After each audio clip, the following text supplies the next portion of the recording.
Dies irae, dies illa, solvet saeclum in favilla, teste David cum sibilla.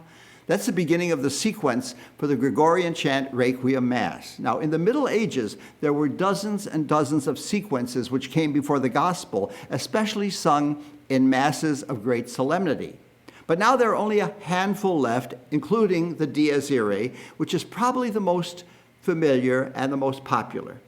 It's at the center of the Requiem Mass, but it's also assigned to the Mass for the Feast of All Souls, which we'll be celebrating in a couple of weeks on November 2nd. This sequence text has also been used prominently over the centuries by many famous composers as the centerpiece for their Requiem Masses. You may have heard the Mozart version with the timpani pounding out an ominous accompaniment to the text, Dies irae, bum, bum, bum, bum, dies illa, bum, bum. Okay, that's enough of that.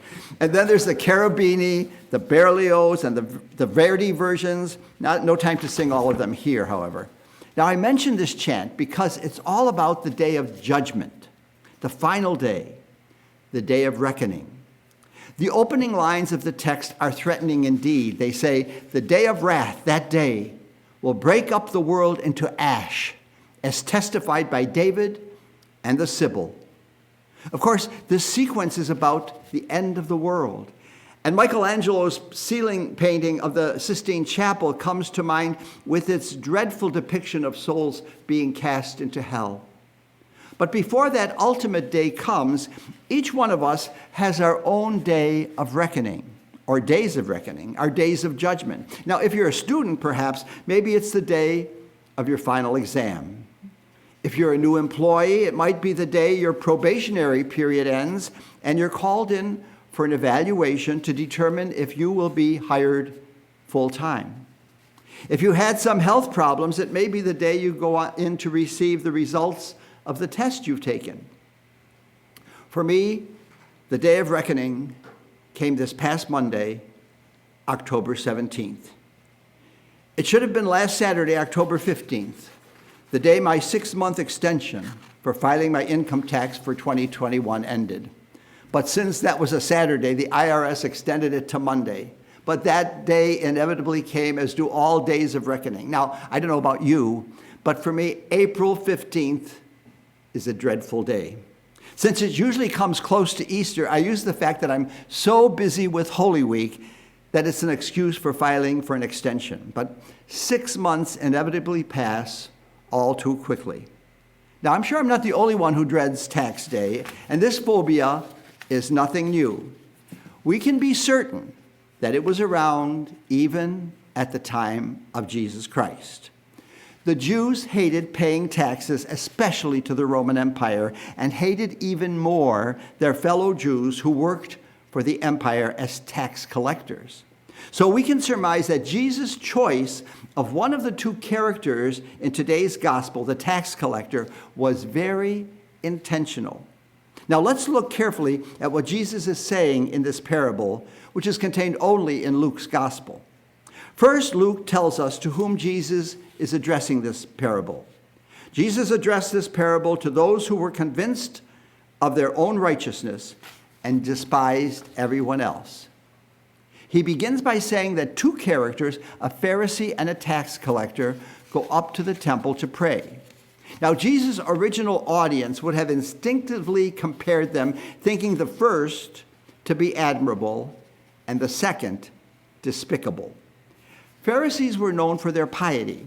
They were the standard bearers for all that was moral, righteous, and devout among the Jewish faithful.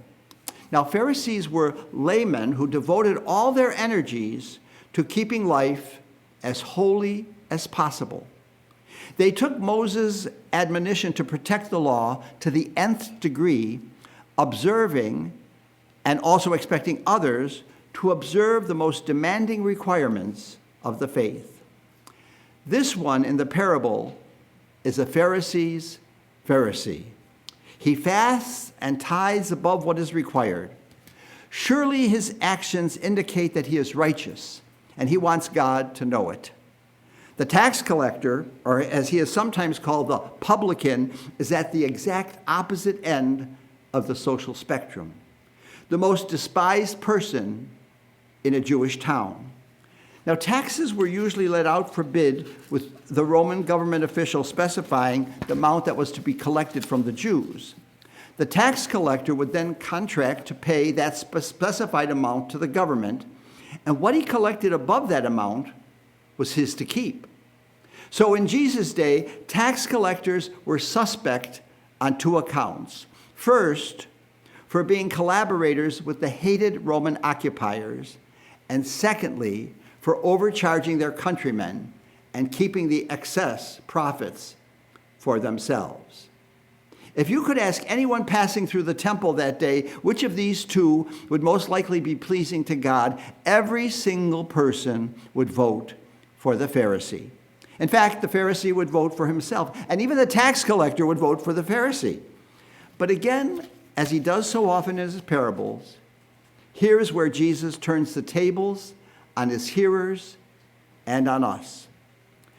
You see, the Pharisee's entire prayer directs attention to himself and his accomplishments. He uses the word I 5 times in his brief prayer. His conversation is less with God than with his own ego. For all of his religious acts, the Pharisee's focus was not on God, but on how well he compared himself to others around him. And this leads him to despise and humiliate them. On the other hand, Jesus praises the tax collector, surprisingly, not because his deeds are better than those of the Pharisees, but because he put himself in God's presence and recognized his total dependence on God's mercy. Jesus' lessons to his hearers and us are many. We cannot declare ourselves righteous if at the same time we despise others. Secondly, if we open ourselves in humility to God's mercy, God will use us to bring divine compassion to others. And finally, and perhaps most importantly, there is no one who God does not love and desire to be closer to. And this brings us to the special day we celebrate today, namely World Mission Sunday, a day to deepen our awareness that there is only one church, one people of God, and like God, we are called to love and care for everyone. Like our friend, the tax collector, we are all poor, lowly sinners in need of the protection and strength that comes from God's love for us. Recognizing this, we are called to build up this body of Christ with special attention to the needs of the poor, of the dispossessed, and the least of our sisters and brothers. In today's parable, we heard about the danger of thinking we are included in God's care and someone else is not. No, there's no exclusion in God's love. No one is left out. May we live this in our lives. We prayed in our responsorial psalm today, the Lord hears the cry of the poor. May the Lord open our ears, our minds, and our hearts so that we too might hear that cry and respond with God's love.